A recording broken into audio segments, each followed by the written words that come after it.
Hey everyone, so in this video I'm going to show you how to find your favorite items in Roblox in 2025.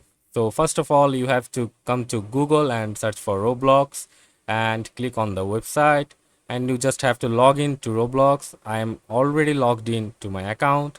So as you can see, these items are recommended for you. So we are trying to find out the favorite items we have selected. So for that you have to go to the bottom top left corner and click on profile, and as you can see, here is the about section and the currently wearing section, and under that you can see the favorites, and if you click on that, your favorites item will pop up.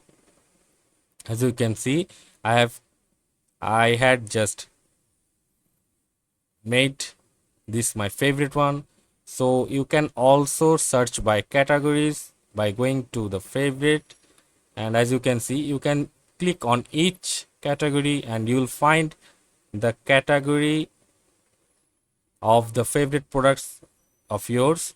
And I hadn't added much items, so they are showing no result and saying you have not favorited items in this category. Try using the marketplace to find new items.